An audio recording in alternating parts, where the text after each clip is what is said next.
tidak hanya terkait dengan bagaimana kita mengakuisisi ya dari perusahaan-perusahaan kompetitor sehingga bisa meningkatkan dari aspek kompetensi kita, kemudian juga secara competitive advantage kita juga semakin lebih kuat karena berbagai segmen bisa kita eh, garap gitu ya, kita kerjakan. Namun juga kita perlu perhatikan Bapak Ibu bahwa di dalam komposisi portofolio yang kita miliki, kadangkala kita harus memperhatikan apakah portofolio yang kita miliki ini akan menambah kemampuan atau justru value destroyer gitu ya, atau justru malah menghancurkan nilai yang sudah kita miliki. Nah, beberapa praktek yang sudah kita pahami bersama gitu ya. Ada beberapa perusahaan yang mereka suasana yang terbangun adalah khawatir gitu ya. Mereka khawatir ketika beberapa proyek mandatori atau proyek dari holding itu nanti tidak sustain, artinya surat penugasan itu dicabut gitu, maka mereka mencoba melakukan inisiatif-inisiatif untuk mitigasi risiko dengan cara mengakuisisi perusahaan lain yang itu di luar dari fokus perusahaan. Ya, harapannya ketika bisnis utamanya sepi, maka mereka masih punya secondary revenue stream ya, yaitu di luar dari core bisnis utamanya. Nah, ini menjadi si malakama sebetulnya Bapak Ibu. Si malakama pertama begini, memang ketika perusahaan kita secara internal itu sudah bagus, maka ya di dalam rekomendasinya adalah sangat mungkin kita melakukan diversifikasi yang tidak terkait. Dan di sana arahnya kepada skema konglomerasi. Ya, maka kalau Bapak Ibu perhatikan, ada perusahaan memiliki perbankan, memiliki rumah sakit, memiliki eh, lembaga asuransi, ya, memiliki perumahan, misalnya demikian. Nah, ini salah satu contoh dari diversifikasi portofolio yang tidak terkait, yang arahnya kepada konglomerasi. Ya. Di seri dua seri yang lalu kita membuka gitu ya, saya dan Cindy waktu itu membuka bagaimana diversifikasi yang tidak terkait tadi bisa memberikan value tambahan. Tapi itu titik ideal Bapak Ibu. Ada kalanya justru yang terjadi adalah penghancuran nilai. Ya, awalnya kita berbisnis rumah sakit misalnya. Kita paham betul ya, mulai dari hulu sampai hilir rumah sakit itu seperti apa. Kemudian kita lihat salah satu pendapatan rumah sakit itu adalah dari asuransi ya. Beberapa pasien kita dari asuransi. Nah, kemudian kita mencoba mendiversifikasi portofolio perusahaan ke perusahaan asuransi. Apakah itu sebagai penjamin ataukah sebagai pialang gitu ya. Tapi jangan lupa bahwa SDM kita itu tidak punya kompetensi atau pengalaman di bidang asuransi. Maka solusinya kalau kita perhatikan secara best practice ya kita bisa pro hire gitu ya. Salah satu sumber daya yang unik ya kita bisa pro hire dari perusahaan asuransi lain untuk kita jadikan tim leader di dalam perusahaan baru kita. Itu ketika efektif maka portofolio komposisi revenue stream kita akan sangat menarik. Tapi jika tidak berhasil, maka ini justru akan menggerus pendapatan atau laba dari perusahaan rumah sakit kita. Ini menjadi salah satu value destroyer yang kami maksud.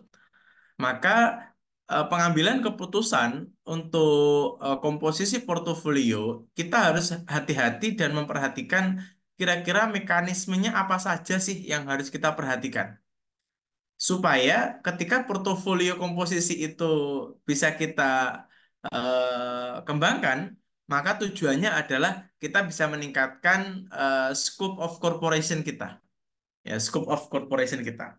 Karena kalau kita perhatikan bahwa kita pernah diskusi di beberapa series sebelumnya ya Bapak Ibu bahwa scope of economy atau scope dari korporasi itu akan menambah value dari perusahaan.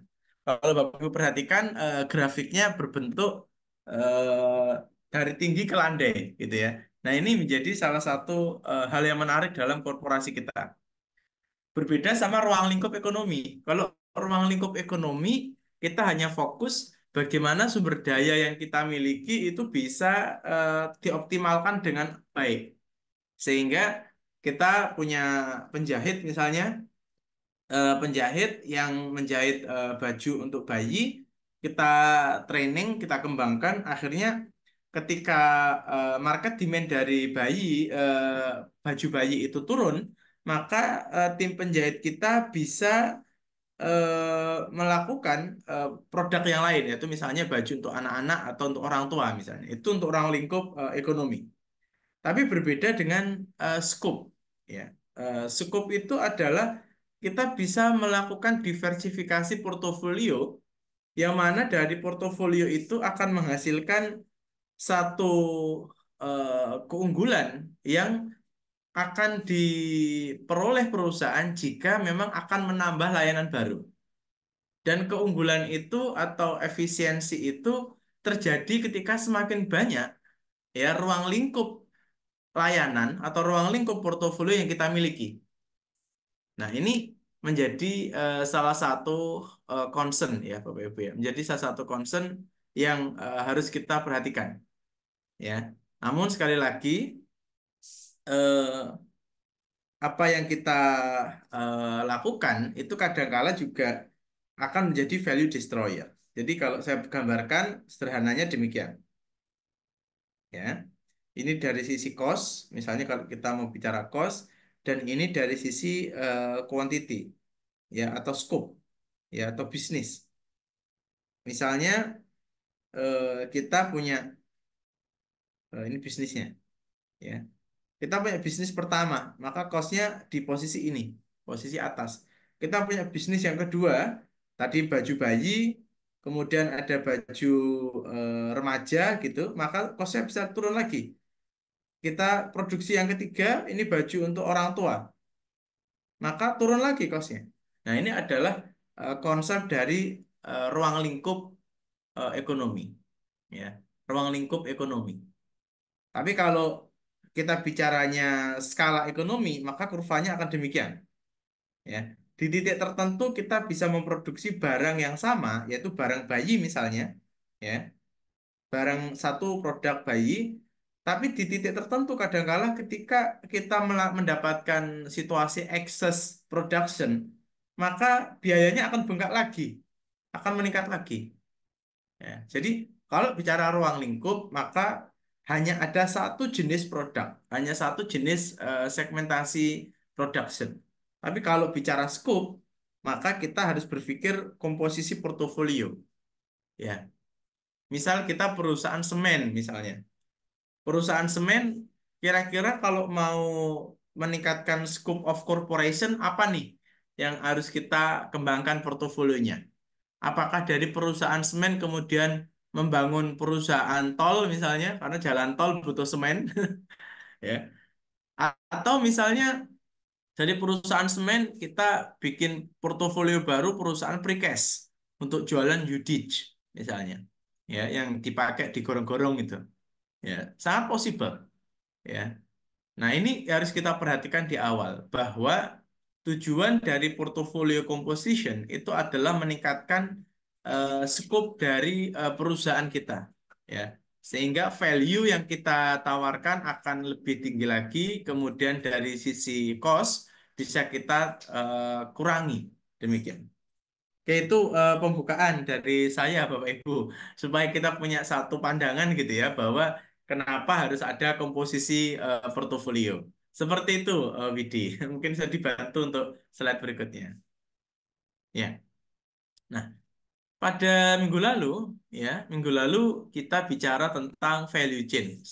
Minggu lalu kalau tidak salah sama Widi ya, tentang value chain, bahwa minggu lalu kita perhatikan diversifikasi yang kita miliki atau mungkin juga sumber daya yang kita miliki itu sangat possible kita lakukan untuk sinergi dengan perusahaan lain, ya, sinergi dengan perusahaan lain. Maka pada minggu lalu kita berbicara tentang satu value chain, ya. Apakah kita akan bersinergi dengan perusahaan lain pada fase produksi yang pertama, atau justru kita kombinasi pada fase produksi yang ketiga kita kombinasi dengan perusahaan lain, atau bahkan kita bundling layanan, kita jual produk kita ke end market dengan cara berbagi layanan dan berbagi bundling produk dengan perusahaan lain. Nah, minggu lalu kita berfokus untuk membedah setiap value chain itu bisa saja kita kembangkan, ya, dan kita optimalkan demikian. Nah, kemudian pada minggu ini karena kita bicaranya adalah berkaitan dengan komposisi portofolio, maka pertanyaannya dari value chain yang kita miliki ini, ya, dari value chain yang kita miliki ini, apakah memungkinkan jika kita copy paste untuk perusahaan yang lain, ya, perusahaan yang lain. Misalnya tadi saya cerita di pabrik pertama kita jualan untuk pakaian bayi. Yang kedua, kita menjual untuk pakaian remaja. Pabrik ketiga, kita jual untuk orang tua atau dewasa. Nah, pertanyaan berikutnya adalah, apakah memungkinkan jika, gitu ya, apakah memungkinkan jika konsep value chain yang kita lakukan di dalam perusahaan pabrik baju bayi ini kita duplikasi atau kita gunakan untuk kita kembangkan di dalam pabrik yang kedua yaitu pakaian remaja. Jawabannya adalah bisa, ya. Maka arah dari diversifikasi untuk mengembangkan portofolio maka kita lakukan dengan cara seperti itu. Maka sebelumnya kita hanya punya football, maka kita kembangkan, kita duplikasi sistemnya ada dua, yaitu football dan footwear. Seperti itu. Secara konsep sama. Proses desain yang ada di football, maka itu juga sama prosesnya desain yang ada di footwear. Proses manufacture, anggaplah tadi baju bayi, sama juga butuh mesin jahit, butuh penjahit, butuh fitting dan lain-lain ukuran yang sama di manufacture. Kemudian kita jual produknya di distribution and sales, ya. Kita juga lakukan juga untuk lini bisnis yang kedua, seperti itu. Nah, kemudian eh, kita perhatikan di dalam perusahaan yang baru itu, maka kita pastikan bahwa dunia yang kita miliki ini belum tentu baru bagi perusahaan kita. Kenapa? Karena secara proses bisnis ya sama, Bapak Ibu. Ya, sama. Nah, tapi yang menjadi tantangan adalah ketika kita kembangkan satu proses bisnis perusahaan baru yang itu benar-benar berbeda sama perusahaan kita yang tadi saya singgung sebagai konglomerasi atau sebagai unrelated diversification, ya. Nah, ini yang menjadi tantangan. Misalnya ini perusahaan fashion, ya. Kemudian kita punya perusahaan yang kedua yang benar-benar berbeda dengan kita, misalnya adalah rumah makan, misalnya. Maka ini proses hulu hilirnya berbeda, Pak, Bapak Ibu, ya. Tahapan mungkin tahapan desain tidak ada rumah makan. Mungkin yang ada adalah menu preparation, ya. Yang ada adalah bukan manufaktur tapi cooking. Yang ada bukan distribution tapi hanya serve kepada tamu yang ada di meja makan di restoran kita. Maka ketika value chain-nya ini berbeda, maka yang sangat perlu diperhatikan istilah baru ini apakah benar-benar baru atau memang sebetulnya kita bisa melakukan duplikasi dari situ. Ya. Nah, oleh karena itu yang paling aman atau paling kecil mitigasi resikonya Bapak Ibu, kita harus lihat terkait dengan daya tarik bisnis baru kita dari sisi standalone, ya, apakah pengambilan keputusan diversifikasi itu bisa kita optimalkan apa tidak. Maka pada slide yang pertama ini kita perlu pahami bersama, ya. Ini juga silahkan Bapak Ibu Direktur yang atau Bapak Ibu pengambil keputusan, ya, decision maker yang ada di Zoom room ini, silakan dipertimbangkan untuk kita bisa menciptakan scope of ekonomi yang optimal. Apakah Bapak Ibu akan bermain pada industri yang sama, ya, artinya perusahaannya beda tapi industrinya sama, sehingga value chain-nya bisa sama juga. Maka kalau kita bikin perusahaan baru, maka it doesn't mean it's really really new gitu ya. Ini hanya duplikasi proses bisnis.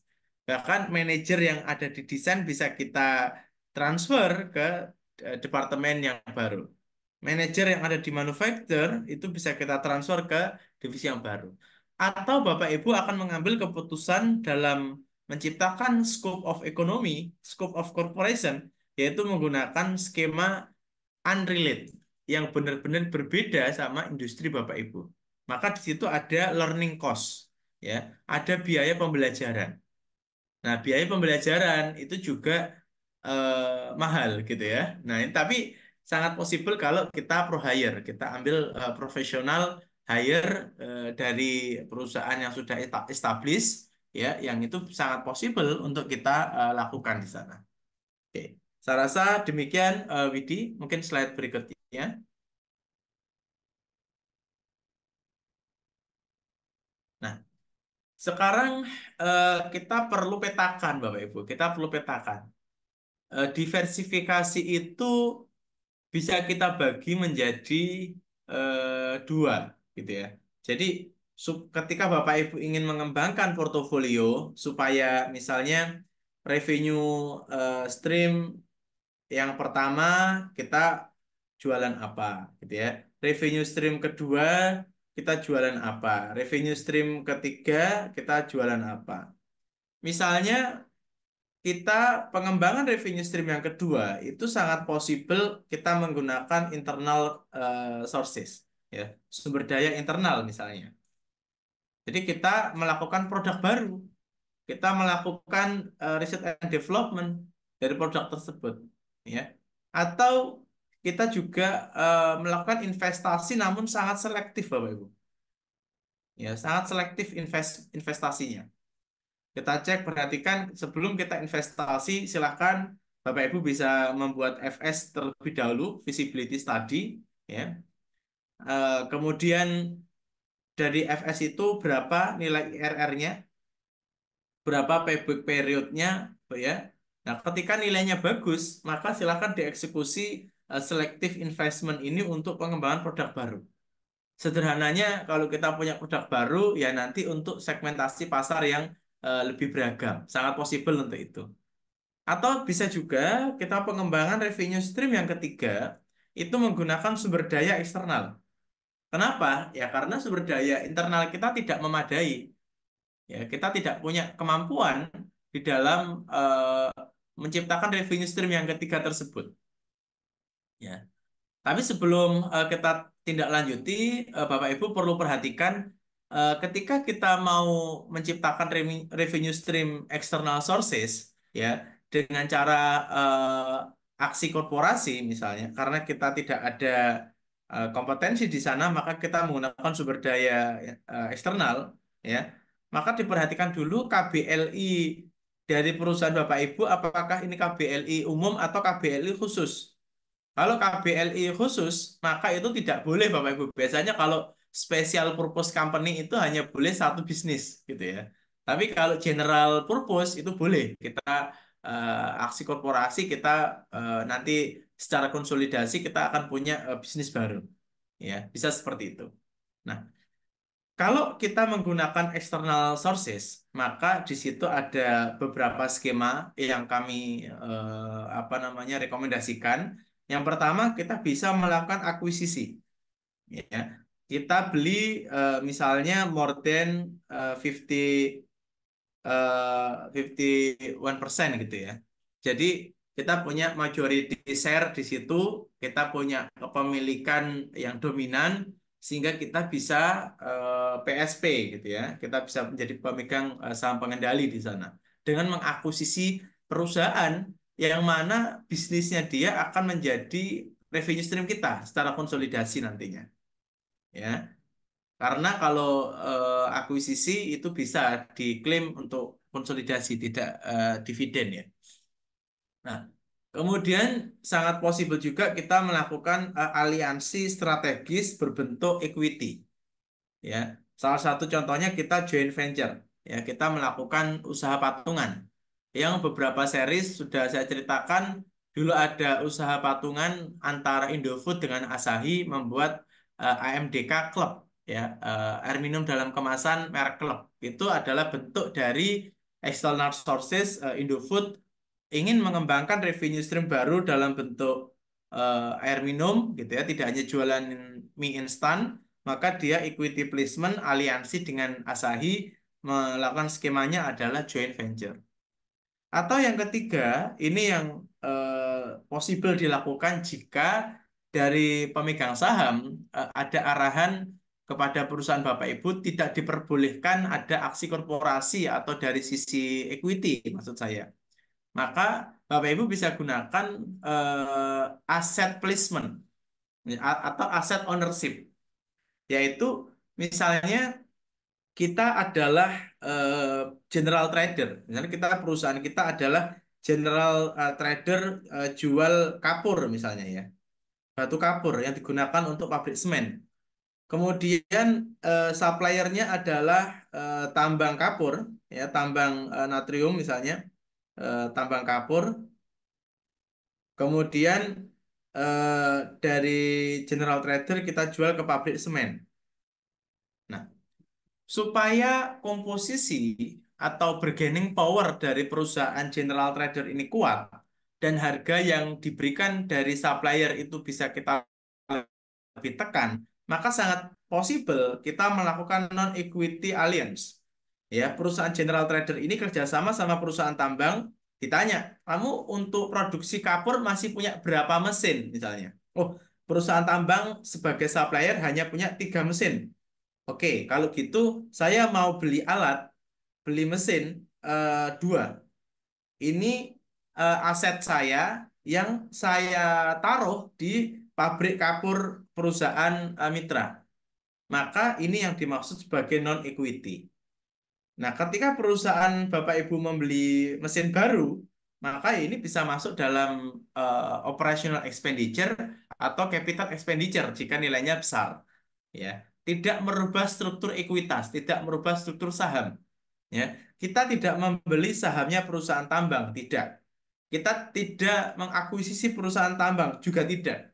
Ya, kita mau naruh beli sahamnya juga tidak. Maka kita hanya membeli alat dan alat ini kita titipkan di perusahaan tambang untuk memproduksi kapur supaya lebih besar lagi volume kuantitasnya. Perusahaan tambang kapur ini juga akan happy. Kenapa? Karena kapasitas produksinya makin tinggi. Tadi saya singgung di awal, kalau eh, produksi kita semakin banyak, maka di situ ada istilahnya skala ekonomi, ya. Maka semakin banyak kuantitas yang kita produksi pada titik tertentu, maka cost kita akan bisa ditekan. Maka pabrik kapur itu juga akan happy karena cost-nya akan turun. Karena cost-nya turun, maka harga jualnya juga akan turun. Maka ketika harga jual turun, general trader company ini akan happy. Nah, dan dia tetap bisa jual ke pabrik semen dengan harga market. Marginnya bisa lebih besar. Tapi margin itu bisa diperoleh karena dia melakukan aset placement atau non-equity alliance dalam bentuk beli mesin yang ditaruh di pabrik tambang tersebut. Nah, itu Bapak Ibu. Ya. Jadi untuk masuk dalam bisnis baru itu tidak selalu kita harus menggunakan internal sources kita. Internal sources kita. Sangat possible kita menggunakan sumber daya eksternal kita. Nah, secara kategori kita memiliki dua jenis pengembangan bisnis yang kita sebut sebagai organik maupun anorganik. Ya, masing-masing metode ini ya sebetulnya sama saja Bapak Ibu ya. Sama saja. Apakah kita organik artinya internal development ya, kita menggunakan internal sources kita. Tapi kelemahannya adalah jalan dari growth perusahaan kita akan sangat lama ya. Jadi kalau kita bicara revenue dan ini tahun itu sangat possible hanya linear seperti ini ya. Hanya sifatnya adalah eh, apa namanya linear ya. Polanya sama, mungkin setahun hanya 10%, setahun hanya 15% begitu. Ya, kalau kita menggunakan internal sources, biasanya di family business mereka lebih suka ini, gitu ya. Jadi ketika ada laba bersih, ada net profit. Nah, net profit ini sebagian free cash flow-nya digunakan untuk investasi lagi. Nah, jadi setiap tahun, 5 tahun, 10 tahun, sampai ganti generasi yang kedua, gitu ya. Mungkin asetnya nanti punya satu tower, satu gedung, begitu, dan beberapa pabrik. Tapi berbeda dengan external sources dengan cara non equity, equity maupun akuisisi itu kita bisa pengembangan bisnis itu dengan sangat cepat, gitu ya. Dengan sangat cepat dengan cara apa? Sangat mungkin pendapatan kita akan naik secara eksponensial, ya, sangat cepat, sangat cepat. Karena apa? Yang berkontribusi terhadap revenue tidak hanya internal kita, tapi pihak lain yang nanti dikonsolidasi dalam aksi korporasi tadi kepada perusahaan kita. Nah, ini growth dari revenue-nya akan sangat eksponensial, ya, akan sangat cepat. Nah, jadi silakan Bapak Ibu putuskan untuk masuk pada bisnis baru, apakah bermain menggunakan organik, internal sources, atau anorganik, yaitu menggunakan sumber daya eksternal. Seperti itu. Oke, berikutnya.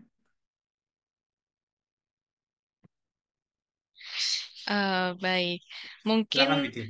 tadi setelah itu ya Pak, tentang apa namanya, kalau kita mau masuki new business, kita gali dulu nih mau pakai external sources atau internal sources seperti itu.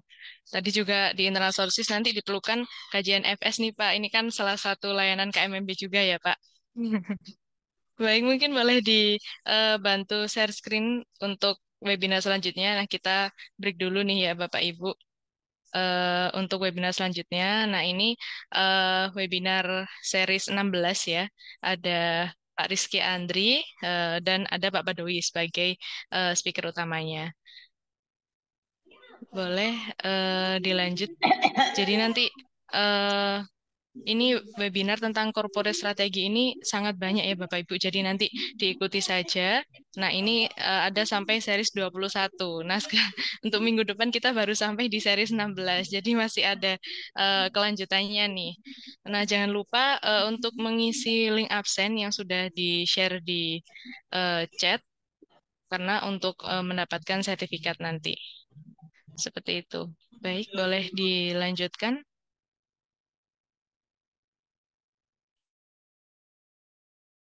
Nah, ini nih Pak, mungkin berkaitan dengan bagaimana sih cara memutuskan diversifikasi ini, bagaimana ini langkah-langkahnya. Mungkin di layar ini tertera jadi 5 ya Pak, atau mungkin ada lebih nih, lebih dari 5 langkah-langkahnya. Mungkin boleh dijelaskan lebih lanjut Pak Badowi, silahkan. Ya, terima kasih, Widi. Sebentar, mungkin saya mau sapa dulu ya ke peserta ini. eh, apa namanya, kita belum pernah coba interaktif nih. Ya, ada beberapa peserta saya rasa juga kenal ya beberapa pimpinan di perusahaan tersebut ya. Di sini ada dari Berdikari ini ya. Dari Berdikari mungkin ada yang mau open mic Santap hemat di Trans Studio Mall. ya, dari Transfer Berdikari. dan Trans Icon Mall Surabaya dengan kartu kredit. Sebentar.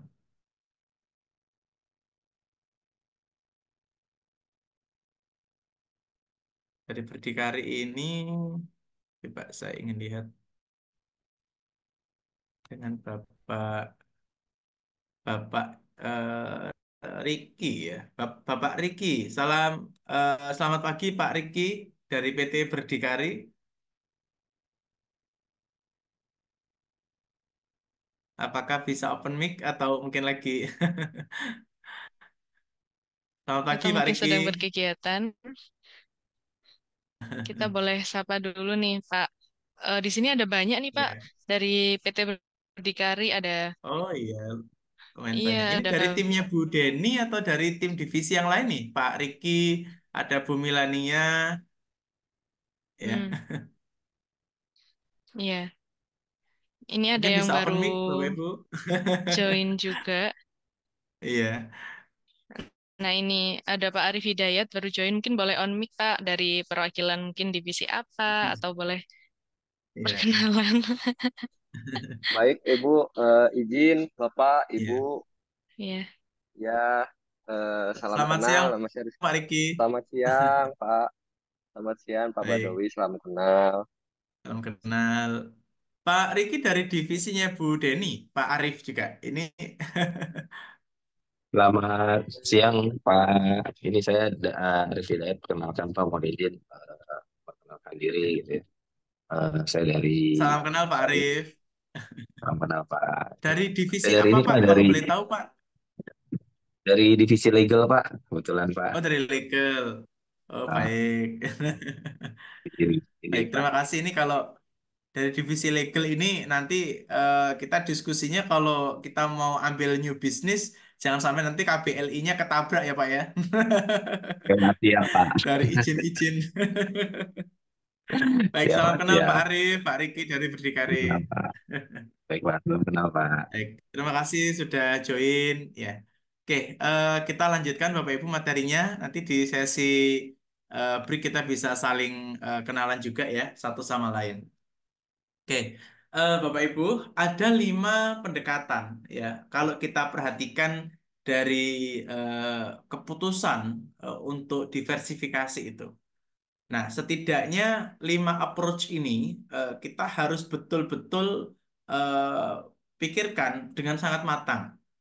Karena seringkali pengambilan keputusan diversifikasi itu tadi saya sampaikan di menit-menit pertama yang tujuannya adalah improving value ya, improving value add kita itu malah justru menjadi value destroyer ya, menghancurkan nilai-nilai yang sudah kita miliki. Ini berbahaya. Ya, ada satu kasus yang pernah kami tangani, itu perusahaan eh, layanan keuangan gitu ya. Kemudian dia mencoba untuk bermain eh, diversifikasi secara vertikal, ya dari hulu hilir.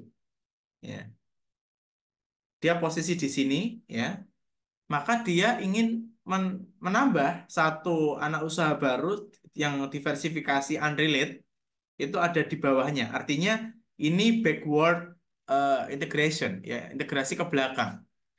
Ternyata yang harapannya itu bisa mensupport bisnis utama, itu selama berdiri, selama 4 tahun, perusahaan B ini itu justru mengalami kerugian. Ya. Akhirnya perusahaan B ini dilikuidasi, Bapak Ibu. Nah, perusahaan keuangan ini ingin menciptakan revenue stream baru sebetulnya. Yang awalnya dia hanya end user gitu ya, end user untuk memberi produk layanan keuangan, dia menciptakan satu anak usaha baru yang bisnisnya adalah konsultasi. Nah, harapannya perusahaan B yang memberikan konsultasi ini bisa memberikan konsultasi ke beberapa klien gitu ya, beberapa klien. Maka ketika klien ini nanti akan akan submit gitu ya, submit berkas ke perusahaan keuangan ini, maka harapannya bisa lolos, ibaratnya begitu. Atau hasilnya akan baik. Jadi dikasih konsultasi dulu, harapannya nanti hasil dari assessment perusahaan keuangan ini, perusahaan A ini akan hasilnya bagus. Ternyata eh, bukan mendapatkan value add ketika membentuk perusahaan konsultasi ini, justru menggerus atau terjadi masalah dalam tata kelola internal. Jadi dia selalu rugi ya, net profitnya selalu minus selama 4 tahun. Kemudian dari sisi risiko bisnis, ternyata sangat berisiko bagi perusahaan A. Ya, ada istilahnya lah kan, perusahaan klien sudah konsultasi ke perusahaan B. Kenapa ketika kami submit berkas untuk di assessment oleh perusahaan A nilainya jelek? Nah, berarti perusahaan B ini tidak membantu kami gitu. Nah, ini justru menggerus value yang ada di perusahaan A. Yang harapannya perusahaan-perusahaan itu sebelum kita assessment nilainya bagus gara-gara sudah konsultasi dengan anak usaha kita, justru tidak ada kemajuan. Nah, ini membunuh value-nya perusahaan A. Maka pada saat itu perusahaan sudah berlangsung 4 tahun, maka perusahaan konsultasi ini harus kita tutup. Ya, maka tidak ada konsultasi di sana. Ya, ataupun toh kalau mau konsultasi sebelum diakses oleh perusahaan A itu dengan lembaga konsultan lain, bukan yang masih terafiliasi oleh perusahaan A. Ya, dan ini ternyata harus hati-hati gitu ya, harus hati-hati karena ketika kita tidak hati-hati, risiko bisnis akan menyerang perusahaan induk kita. Ya, ini berbahaya sekali. Nah, oke. Jadi Bapak Ibu perlu perhatikan beberapa pendekatan, beberapa approach yang perlu kita lakukan supaya ketika kita membangun bisnis baru itu tidak mempengaruhi atau tidak negatif impact kepada perusahaan utama kita. Yang pertama adalah kita lakukan apakah ada sinergi, ya. Apakah ada sinergi potensial dari bisnis lama ke bisnis baru. Yang tujuannya adalah bisnis yang lama itu akan mendapatkan keunggulan kompetitif dari bisnis barunya. Misal, ini ada perusahaan gudang garam misalnya. Ya. Perusahaan gudang garam ini kan perusahaan rokok ya.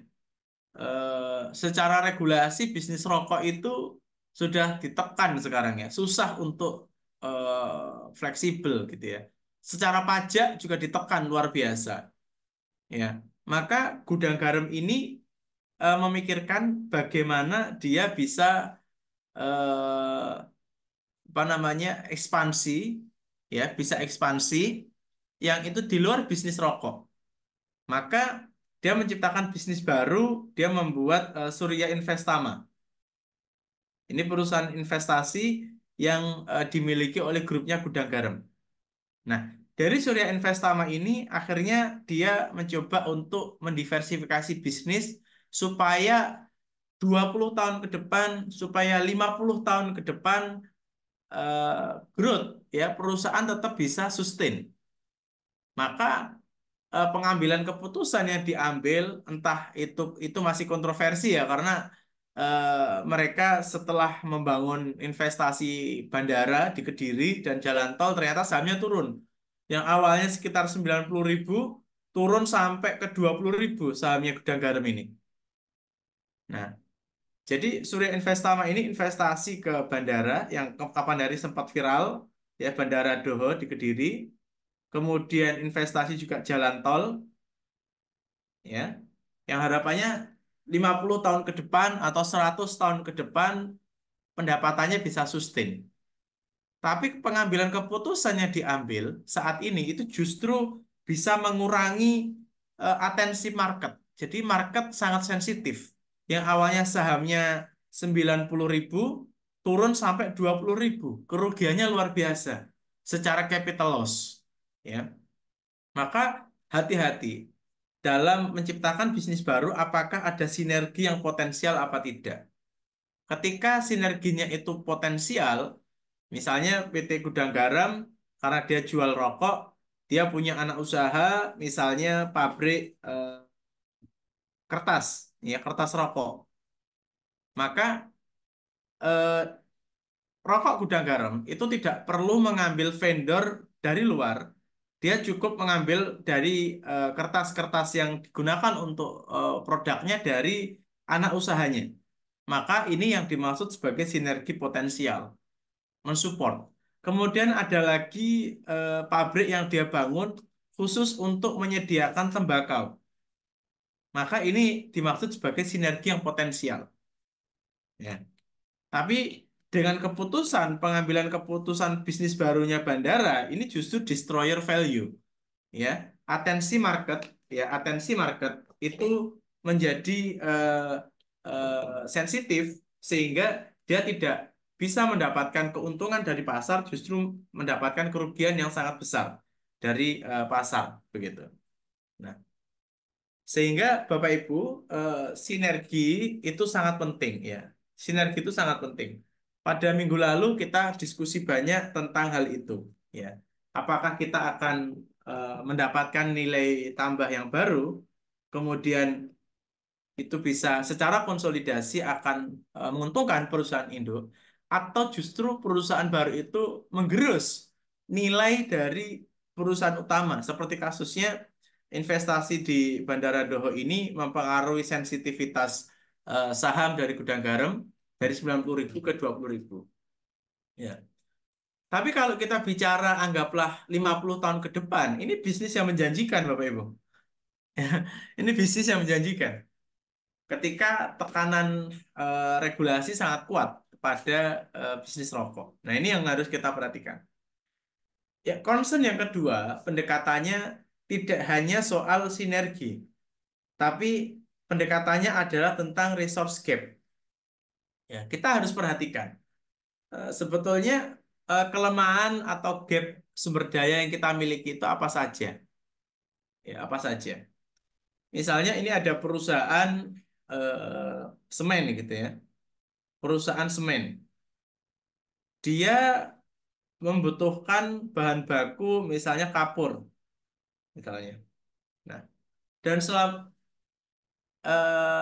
oke, saya ganti contoh. Ini yang kemarin sering rame ya, sampai presiden juga mention soal ini. Ini perusahaan pupuk misalnya.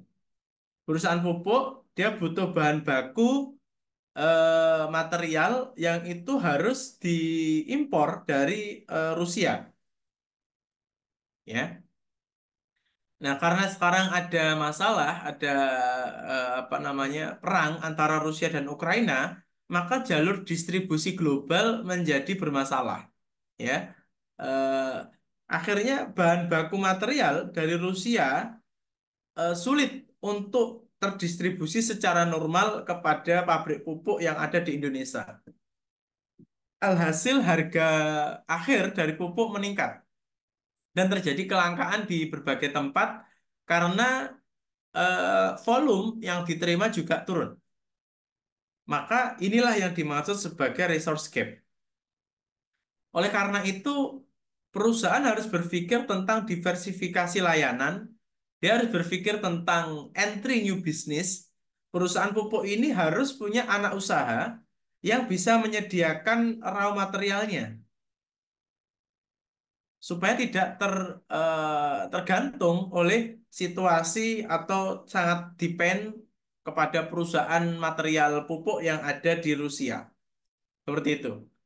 Nah, jadi Bapak Ibu bisa perhatikan apa sumber daya yang selama ini kurang atau sumber daya apa saja yang selama ini Bapak Ibu sangat tergantung oleh perusahaan lain. Nah, itu sangat possible untuk kita ciptakan sendiri perusahaan itu, ya. Apakah nanti kita akuisisi supplier kita, ataukah kita internal development, jadi kita kembangkan dari laba usaha kita, kita bikin perusahaan baru, atau kita tadi skenario-nya kita aset placement juga bisa. Jadi bisnis baru kita itu benar-benar bisa menjawab resource gap yang selama ini kita miliki. Atau bahasa yang lain Bapak Ibu, semakin kita independen, ya, semakin kita tidak tergantung oleh pihak eksternal, pihak ketiga, itu menunjukkan core kompetensi perusahaan kita akan semakin unggul, begitu. Nah, pendekatan yang ketiga yang perlu kita perhatikan, identifikasi kandidat untuk dilakukan akuisisi. Ya, kalau kita bicaranya inorganik, tadi inorganik ada 3 cara. Yang pertama adalah akuisisi, kemudian ada equity, ya, yang ketiga adalah non equity atau aset. Nah, kita harus lihat nih, siapa nih kandidat-kandidat kalau misal memang kita harus akuisisi sumber dayanya. Ya, beberapa kasus saya kasih contoh yang sederhana supaya Bapak Ibu bisa membayangkan. Indofood Indofood butuh sumber daya tepung gitu ya. Maka dia mengakuisisi sumber daya yang ada di Bogasari ya dengan cara akuisisi. Nah, jadi kandidat itu penting Bapak Ibu. Kita harus perhatikan perusahaan-perusahaan yang akan kita akuisisi itu due diligence-nya harus bagus ya. Due diligence-nya harus kuat. Karena ketika kita salah dalam melakukan due diligence, ibarat kata kita membeli barang bagus tapi yang ternyata yang bagus hanya covernya ya. Ada banyak masalah di dalamnya, itu juga repot. Saya dapat curhat dari teman saya gitu ya. Dia membeli perusahaan kuliner, dia membeli sebuah restoran. Secara tampilan, wah restoran yang akan dibeli ini masih bagus ya. Dilihat di lokasi bagus. Kemudian traffic dari konsumen juga tinggi gitu ya yang makan di restoran. Akhirnya dibeli perusahaan ini. Ternyata selang 1 tahun ke depan, restoran ini makin sepi, Bapak Ibu. Ya, restoran ini semakin ditinggal oleh market. Ternyata apa? Sebelum mereka melakukan transaksi membeli restoran secara equity, ya secara ekuitas saham, dia belum melakukan due diligence, belum ada uji tuntas. Ini berbahaya sekali. Saya tanya, apakah sudah melakukan valuasi dari nilai saham yang dibeli, apakah itu under beli harga diskon atau harga premium? Juga tidak dilakukan valuasi. Jadi jual belinya hanya transaksi antara penjual dan pembeli. Ya, ini merugikan sekali Bapak Ibu. Ya, mencari kandidat itu sangat penting. Ya. Nah, ternyata ketika saya telusuri, kenapa kok restoran ini dijual oleh pemilik sebelumnya, ternyata mengalami tren turun. Jadi dari tahun ke tahun pengunjung itu semakin turun. Nah, terus akhirnya dijual sebelum benar-benar bankrupt. Nah, ini hati-hati. Ya, kadangkala kita membeli sebuah perusahaan yang harapannya itu bisa mensupport bisnis utama kita, dan kita tidak punya kemampuan di sana dalam mengelola bisnis itu juga berbahaya. Maka perlu diperhatikan sebelum kita melakukan transaksi membeli atau mengakuisisi perusahaan, pastikan valuasi asetnya sudah kita lakukan dan uji tuntas due diligence-nya sudah kita lakukan. Kemudian yang kedua, kalau kemampuan kita tidak ada, maka kita bisa pro hire orang untuk mengelola bisnis yang baru saja kita akuisisi. Ya, ini menjadi salah satu tahapan yang sangat penting, Bapak Ibu. Nah, pendekatan yang keempat yaitu adalah kita optimalkan kombinasi partner mood ya untuk mendukung inorganik itu. Seperti minggu lalu kita diskusi tentang sinergi misalnya atau dengan kolaborasi ya. Kira-kira kalau perusahaan A ini mendapat partner baru, kita akuisisi perusahaan B, ya, di dalam hulu hilir perusahaan mana proses bisnis yang akan dibantu. Misalnya kita lemah pada produksi, maka kita bisa mendapatkan keuntungan dari perusahaan B di bagian produksinya. Nah, disinilah kombinasi yang kita pikirkan. Jadi tidak serta-merta kita mengakuisisi atau kita melakukan pembelian perusahaan tanpa memperhatikan pada proses mana perusahaan baru nanti akan mendukung perusahaan utama kita. Misalnya demikian. Atau sangat possible juga pada proses akhir, yaitu menjual barang. Ya. Kita selama ini sudah menjual barang di Indonesia Barat misalnya, ya Barat ke tengah, dan kita mau ekspansi ke Indonesia Timur, tapi kita tidak punya kecakapan dalam memahami pasar Indonesia Timur, maka kita bisa kombinasi partner. Perusahaan yang kita akuisisi, perusahaan B ini adalah perusahaan yang sudah menguasai Indonesia Timur, misalnya perusahaan di Makassar, ya, maka nanti pada sisi market kita akan dibantu oleh perusahaan baru ini untuk menjual di Indonesia Timur. Nah, inilah kombinasi yang harus kita pikirkan. Ya, kombinasi yang kita pikirkan. Nah, pendekatan yang kelima, kita harus membandingkan value dari inorganic itu dengan organic growth. Ya. Sekali lagi kita punya dua opsi. Apakah kita mau bermain secara organik, yaitu menggunakan internal financing kita, ya, atau internal sumber daya kita ya Bapak Ibu, atau kita organik tadi misalnya akuisisi. Akuisisi. Kita harus bandingkan value-nya tinggian siapa gitu. Misalnya Bapak Ibu sebagai direksi ditarget oleh pemegang saham dalam tahun kelima, ya, tahun kelima pendapatan naik sampai 10 kali lipat. Ini ada loh Bapak Ibu ya. Kita pernah menangani perusahaan di lingkungan BUMN dalam 5 tahun ditarget sampai 10 kali lipat. Nah, kalau kita menggunakan internal sumber daya, ini sudah tidak mungkin kita lakukan. Ya, yang namanya perusahaan itu secara linier pasti ya paling cuma 10%, 20% kan demikian kenaikan. Tapi kalau eksponensial sampai demikian, maka dalam waktu 5 tahun, bagaimana caranya? Ya kita konsolidasi. Konsolidasi dari mengakuisisi perusahaan. Maka pencapaian revenue dalam 10 tahun ke depan, 5 tahun ke depan 10 kali lipat itu sangat mungkin. Nah, silakan dibandingkan value yang diperoleh, gitu ya. Tapi juga jangan lupa ketika ini kita lakukan, ya akuisisi kita lakukan, pendapatan bisa naik 10 kali lipat. Di situ ada value yang harus kita perhatikan, apakah value utama kita tergerus apa tidak. Jangan sampai nanti justru setelah akuisisi dia akan meminta banyak sekali investasi dari perusahaan induk untuk pengembangan dan itu bisa menggerus atau mengurangi dari keuangan ya yang ada di dalam perusahaan utama. Ini berbahaya juga. Maka bandingkan value-nya seperti itu. Oke, berikutnya apakah masih ada, Widi? Iya, Pak, masih. Ini Oke. berkaitan tentang fakta, fakta-fakta menarik nih, Pak. Apa tentang diversifikasi ini? Mungkin boleh next slide. Nah, ini. Ya, oke. Ya ini tadi saya sampaikan ya Bapak Ibu bahwa yang namanya diversifikasi, kita tujuannya membangun ekonomi scope ya, scope of corporate, yang artinya grafiknya demikian. Tadi di sesi awal saya sampaikan.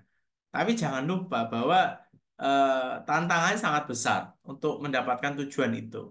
Ya, ini ada 3 fakta yang secara umum yang kami coba klasifikasi gitu ya. Ada 3 kategori yang sangat possible terjadi ketika kita melakukan diversifikasi. Yang pertama, diversifikasi ini merupakan fenomena ekonomi yang penting. Karena diversifikasi adalah cara perusahaan besar diciptakan. Nah, jadi ini fenomena ekonomi. Kalau kita perhatikan, misalnya Bapak Ibu lihat di emiten ya, emiten PT something, saya nggak nyebut nama, nanti khawatirnya dianggap di endorse ya sahamnya. Misalnya ada PT X gitu ya. PT X ini kalau Bapak Ibu perhatikan, dia akan memiliki anak perusahaan itu banyak sekali. Ada PT A, B, C, D, E, bisa sampai 20 PT bahkan.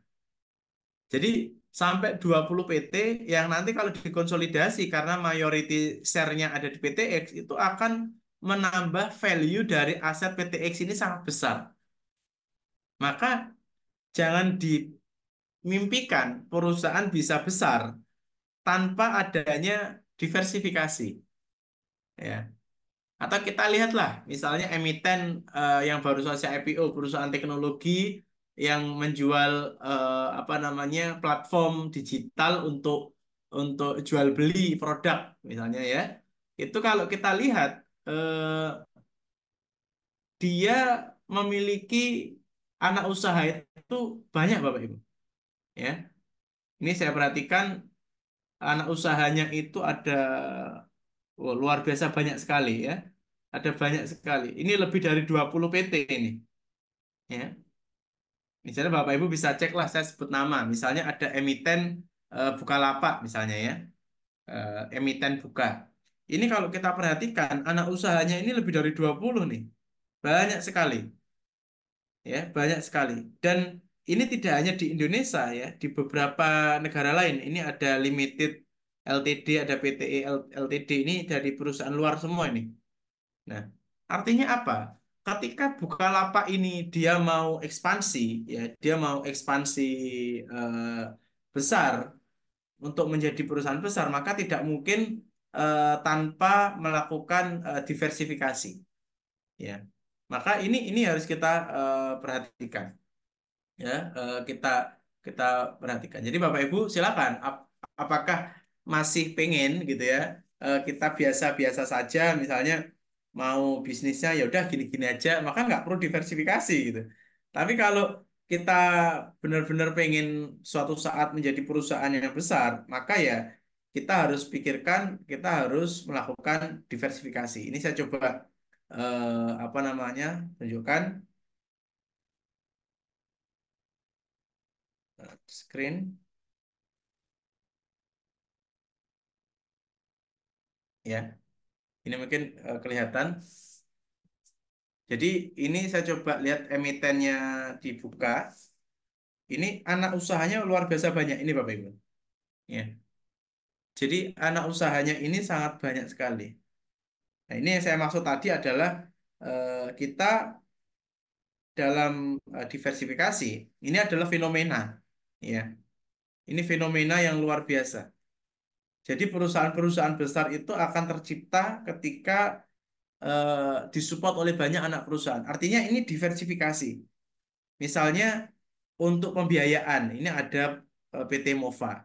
Untuk pengurusan transport, ada Buka Usaha Indonesia. Kemudian ada Bina Unggul Kencana, ini untuk perusahaan holdingnya, perdagangan besar. Dari sisi keuangan, ya, karena kita sekarang udah pakai e-wallet dan lain-lain, ada PT Nusantara Finance Cakrawala. Dari sisi IT ada 5Jet. Dari sisi retail dan toko ada Buka Australia. Ini di Australia kalau kita mau pengembangan ke luar negeri. Artinya ini fenomena yang mungkin ya mungkin terjadi di perusahaan Bapak Ibu. Jadi kalau Bapak Ibu ingin semakin besar secara eksponensial, ya, eh, pilihannya ya kadang-kala bukan internal development tapi adalah unorganik, ya, supaya multiple revenue-nya, coverage marketnya juga bisa lebih besar. Oke, mungkin bisa dibantu lagi PPT-nya, Widi. Iya, boleh dibantu share screen? Ya. Ya. Nah, jadi Bapak Ibu, itu tadi ya. Jadi ini adalah sebuah fenomena yang terjadi saat ini. Yang kedua, perusahaan melakukan diversifikasi terkait memiliki kinerja lebih baik dibandingkan perusahaan dengan bisnis tunggal dan perusahaan yang tidak melakukan diversifikasi yang tidak terkait. Ya. Jadi diversifikasi terkait itu lebih baik dilakukan lebih awal. Ya.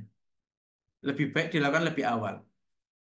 Memang ada diversifikasi tidak terkait atau yang kita sebut sebagai konglomerasi. Ya, tadi ada perusahaan konglomerasi punya bank, punya rumah sakit, punya keuangan, ya, asuransi itu tidak terkait, itu konglo. Tapi itu nanti, ya, itu nanti. Lebih baik untuk tahap awal. Tadi contohnya emiten buka, ya, itu diversifikasinya masih terkait oleh bisnis utamanya. Ya. Jadi ada bagian teknologi, ada bagian pasar, ada bagian di luar negeri, itu masih diversifikasi terkait karena tujuan adanya anak perusahaan yang kita lakukan untuk diversifikasi portofolio itu nanti orientasi akhirnya akan mensupport bisnis utamanya, ya. Dan ini menjadi fakta Bapak Ibu, bahwa diversifikasi tidak terkait itu hanya ada 10%, bahkan kurang. Perusahaan seluruh dunia yang berhasil. Maka saya tidak merekomendasikan diversifikasi dalam bentuk konglomerasi jika itu tidak benar-benar dibutuhkan. Ya, jadi waktu dulu ada eh, misalnya Pelindo gitu ya, Pelabuhan Indonesia punya rumah sakit. Ini kan tidak terkait. Kemudian Pertamina juga punya rumah sakit. Nah, sekarang arah dari Pak Menteri, dari Kementerian BUMN, semuanya di merger, di holding gitu ya. Rumah sakit BUMN di holding jadi satu. Kemudian pupuk di holding jadi satu. Itu supaya apa? Supaya fokus yang awalnya diversifikasi tidak terkait menjadi diversifikasi terkait. Ya. Dan success rate dari diversifikasi terkait itu lebih dari 80%. Ya, potensi keuntungan yang diperoleh akan lebih besar daripada tidak terkait gitu. Nah, ini adalah fenomena ya yang juga sering terjadi. Kemudian yang ketiga ini yang harus kita perhatikan ada juga namanya diversification diskon. Ya, bayangkan misalnya eh, saya punya pabrik mie instan gitu ya, misalnya Indofood. Kemudian dari Indofood punya anak usaha Bogasari. Masa kita beli tepung di anak usaha kita, kita tidak dapat diskon? Ya harusnya dapat diskon. Ya, harusnya tetap dapat diskon. Nah, ini adalah satu fakta. Jadi kita bisa mendapatkan special price dari internal perusahaan kita. Seperti itu. Ya. Saya kembalikan ke Widi, ataukah masih ada yang perlu disampaikan? Silakan Widi. Baik, terima kasih Pak Badawi atas penyampaian materinya.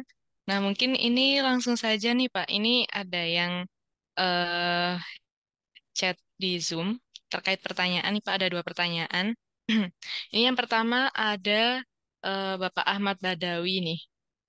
Eh, apakah ada kelemahan jika perusahaan melakukan diversifikasi? Diversifikasi yang optimal bagaimana bagi perusahaan?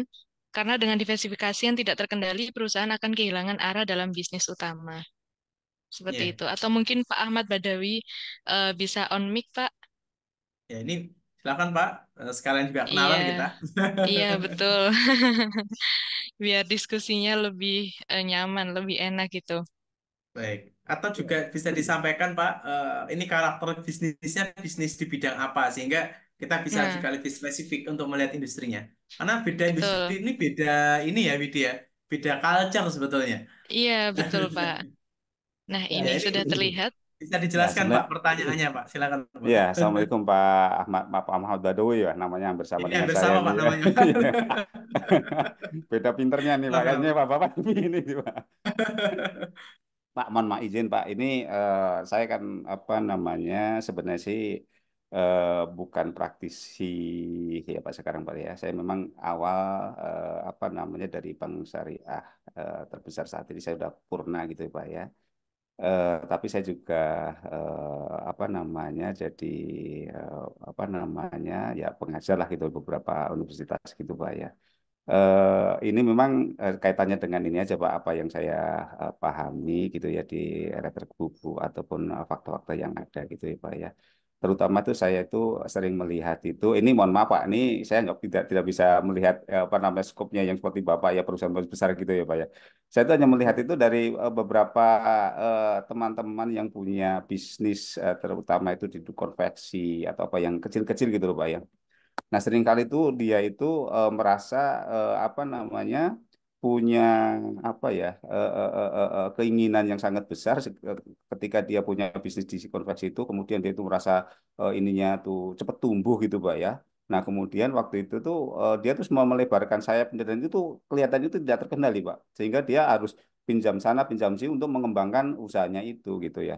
Nah, suatu ketika itu saya nggak tahu gimana itu bisnisnya dia itu ya yang seharusnya itu dia konveksi itu akhirnya dia itu apa namanya ya bankrupt lah gitu Pak. Jadi bermasalah di situ.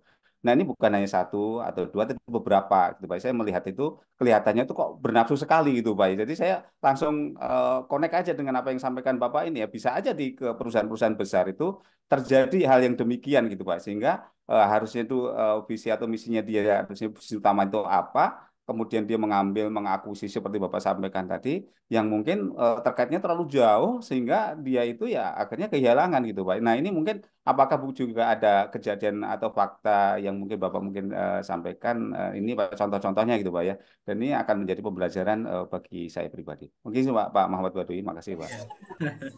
Terima kasih Pak Ahmad Badawi.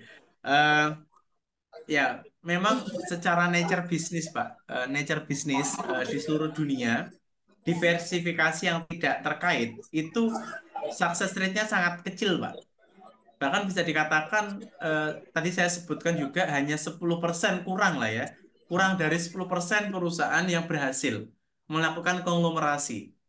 Maka kalau kita perhatikan Bapak Ibu, hanya ada sedikit grup-grup bisnis kan yang sukses. Ya. Contoh kemarin ada orang terkaya di Indonesia yang punya Bayan Resource, itu konglomerasinya mostly nggak ada Pak, hanya fokus di Bayan Resource saja, di satu jenis. Tapi kalau kita perhatikan konglomerasi yang tidak terkait, misalnya kayak CT Corp, Lipo Group ya, ada Mayapada, hanya sedikit Pak yang bisa sukses. Maka kalau contohnya Bapak tadi di sektor UKM ya mungkin ya masih level UKM, sebetulnya sama Pak, di perusahaan-perusahaan yang besar juga sama. Bahwa tidak semua bisa berhasil dalam konglomerasi. Nah, tapi pertanyaannya kok bisa ya ada beberapa perusahaan sukses melakukan konglomerasi. Maka perusahaan yang sukses itu ada beberapa tipping point. Yang pertama, tipping point-nya adalah sumber dayanya luar biasa besar, Pak. Dia punya sumber daya keuangan yang tidak hanya internal financing, tapi juga bisa external financing. Dia bisa mendapatkan akses keuangan yang sangat besar dari pihak eksternal. Maka kata kuncinya, siapa sih sekarang yang mendapatkan izin untuk bisa mengkoleksi uang dari masyarakat? Yaitu adalah perbankan. Betul ya Pak ya? Maka salah satu cara supaya konglomerasi atau diversifikasi yang tidak terkait itu sukses Pak, maka kita harus bikin bank dulu Pak. Jadi kayak di Sinarmas itu ada bank Sinarmas, di Mayapada ada bank Mayapada, di Lipo ada banknya juga. Itu kenapa? Supaya ketika perusahaan induk nanti ingin ekspansi, kemudian dari internal financing itu tidak mencukupi, dia punya anak usaha perbankan nih. Di situ ada diskon diversification yang bisa kita lakukan. Itu sih Pak. Kata kuncinya kekuatan capital Pak. Kalau mau diversifikasi yang tidak terkait. Oke. Wah, terima kasih nih Pak Fauzi. Ini nyambung juga nih. Ya, aduh. Ya, terima kasih Pak. Ya. Jadi Bapak Ibu yang lain misalnya mau ada rencana gitu ya, mau membuat diversifikasi lebih besar lagi, silahkan bikin bank dulu. Sekarang perbankan itu kalau saya lihat dari POJK yang lama itu kan hanya modalnya sekitar 3 miliar ya untuk modal di store di awal. Nanti yang terbaru kalau tidak salah ada regulasi update itu sekitar 6 miliar Pak. Ya urunan aja Pak. Jadi kita kumpulkan 6 pengusaha gitu ya. 6 pengusaha masing-masing 1 miliar Pak. Jadi nanti payroll karyawan dari banknya sendiri, dari BPR-nya sendiri. Dan ini bisa mengkoleksi dana dari masyarakat. Nah, seperti itu Pak Ahmad Badani. Iya Pak. Tapi ini bahaya Pak. Jangan-jangan sampai kayak kejadian kayak Paktu 78 dulu ya Pak. Nah iya. Gawat itu Pak. Ya tetap resikonya harus kita kendalikan. Oke, makasih Pak. Terus Pak. Oke, sama-sama Pak Ahmad Badani. Oke, lanjut ke Widi, silakan. Mungkin satu pertanyaan lagi nih Pak ya. Boleh, Ini kalau bisa on cam juga biar jadi diskusi juga. Ini dari Bu Junita. Jika harga jual harus sama dengan harga beli, kemudian supplier memberikan diskon, kemudian bisa sebagai keuntungan bisnis dalam hal cash flow. Apakah ini termasuk diversifikasi diskon? Mungkin Bu Junita apakah bisa on cam dan on mic Bu?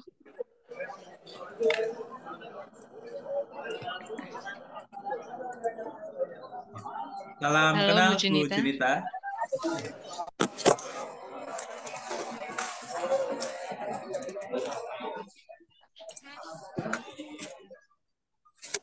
Ini sudah on mic Bu Junita, tapi sepertinya belum tersambung. Bisa diperkenalkan diri Bu Junita dari perusahaan atau mana gitu mungkin biar supaya ada lebih spesifik. Iya, betul. Pagi Pak, pagi Bu. Saya dari Kimia Farma. Saya cuma memastikan pertama apakah itu termasuk kondisi diversifikasi diskon. Yang pertama. Yang kedua, apabila itu kita cantumkan, kita catat dalam laporan keuangan, tentunya kita akan melihat perbandingan HPP dan penjualan itu satu ya. Nah, apakah ini tidak menjadi pertanyaan? Karena pasti akan berdampak kepada PPH badan, itu Pak. Ya, apa? Saya disclaimer di awal ya, Bu Junita, bahwa saya bukan akuntan. Jadi nanti mohon maaf ketika detailing kepada financial reporting saya tidak bisa menjawab gitu ya. Tapi saya mencoba untuk menjawab dari sisi strategis gitu ya. Memang kita di dalam strategis itu mengenal namanya diversification discount. Ya. Kalau secara peraturan ada istilahnya transfer pricing. Transfer pricing dan itu sesuai dengan POJK ketika di limit tertentu harus laporan TPDoc ya, transfer pricing dokumen. Kalau tidak salah mohon koreksi jika keliru Bapak Ibu, itu kalau tidak salah sampai 50 miliar ya. 50 miliar ke atas transaksinya harus menyetor ke lembaga yang berkewajiban untuk TPDoc-nya, transfer pricing dokumennya. Nah, sebetulnya demikian, Bu Junita. Dimaksud diversification diskon itu adalah ketika kita bisa mendapatkan manfaat nilai dari transaksi yang kita lakukan dengan pihak anak perusahaan kita nanti, dan nilainya itu jika dibandingkan dengan nilai beli itu jauh lebih besar.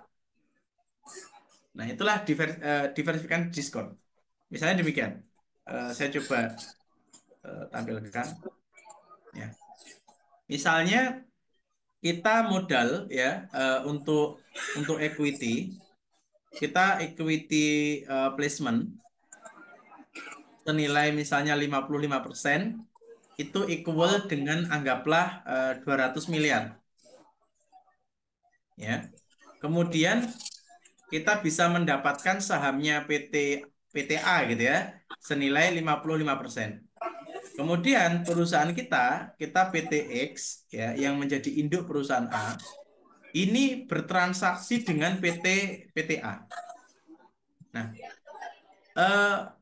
PTA akhirnya dia mengirimkan barang ke kita. Ya, dia memberikan produk atau services. Kemudian kita melakukan payment kepada PTA. Meskipun nanti dari payment ini kan menjadi cost di perusahaan X, tapi menjadi revenue di perusahaan A. Kan demikian. Nah, ketika kita lakukan konsolidasi keuangan di LK PTX itu ada standalone, ada konsol. Nah, ketika di konsol, sebetulnya kan PTA ini juga masuk ke ini, Pak. Ke PTX ini. Ya, maka transaksi ini biasanya mengkoreksi jika keliru, kalau tidak salah di OJK itu jika di atas sampai transaksi 50 miliar, maka perusahaan X ini harus kirim TPDoc ya, transfer pricing dokumen ke pihak yang berwenang gitu untuk melihat apakah terjadi pengurangan atau inisiatif mengurangi pajak di sana. Ini berkaitan sama regulasi.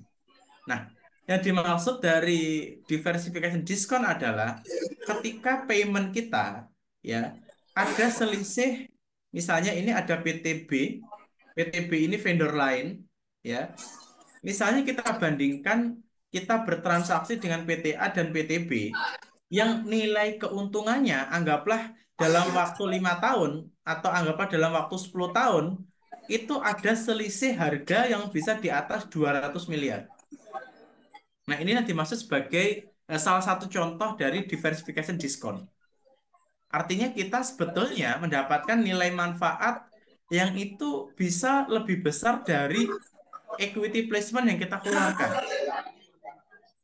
Nah, sehingga transaksi daripada kita lakukan ke pihak eksternal dan duit kita akan pergi ke PTB, lebih baik PTA ini kita akuisisi atau bahkan PTB ini juga kita akuisisi juga gitu ya. Sehingga kita punya dua vendor, yang mana dua vendor ini ya anak perusahaan kita juga. Jadi nanti dikonsul juga di sini. Nah, nilai transaksi ini itu keuntungannya harus lebih tinggi daripada nilai transaksi kita melakukan aksi korporasi. Nah, di situ bisa salah satu contoh dari diversification diskon. Seperti itu, Bu Junita. Gitu. Jadi kalau kami ini sebenarnya vendornya masih pihak luar. Cuman saya pernah berpikir apakah ini karena ada regulasi selling price. Jadi mungkin harga tertinggi untuk produk karena produk kami obat. Apakah karena harus mengcover selling price ini sehingga mensiasatinya dengan memberikan diskon. Nah, tetapi kalau seandainya ini dengan diskon tentunya kan kita itu kan mengurangi hutang dagang ya. Tetapi untuk laba akhir tentunya itu kan seolah-olah kita tidak punya laba kan gitu ya Pak ya. Nah ini yang mungkin untuk company-nya pembeli ini nggak ada masalah karena akan menguntungkan dari sisi cash flow. Tapi tanggung jawab kita sebagai company atas pajak apa ini tidak menjadi pertanyaan kira-kira gitu Pak. Kalau dari sisi pajak itu di luar kapasitas saya, Bu Junita, mohon maaf. Gitu ya Pak. Oke deh Pak. Ya, karena gini, secara strategis itu memang kadangkala ada beberapa transaksi aksi korporasi yang kita lakukan itu memang akan berdampak langsung pada pajak sebetulnya. Tapi saya tidak berani menjawab karena di luar kapasitas saya. Oh gitu. Oke deh. Biasanya saya kalau mengurusi kasus demikian itu saya kolaborasi dengan kantor konsultan pajak misalnya. Jadi ketika aksi korporasinya dilakukan demikian, kira-kira concernnya seperti apa gitu ya. Kalau misalnya memang ada konsekuensi pajak yang besar, kira-kira bagaimana kita menindaklanjutinya. Tapi mohon maaf Bu Junita, saya tidak bisa menjawab karena itu di luar dari kapasitas saya. Terima kasih Pak. Ya, sama-sama Ibu. Oke, saya kembalikan ke Widi. Baik, mungkin itu tadi pertanyaan terakhir ya, Pak. Eh, boleh mungkin saya tutup. Terima kasih untuk Bapak, Ibu, dan rekan-rekan yang sudah hadir. Untuk sertifikat, jika ada yang ditanyakan, mungkin boleh ditanyakan di grup. Ini Pak, saya sudah ngisi link absen, namun sertifikat juga belum ada. Mungkin boleh ditanyakan di grup ya.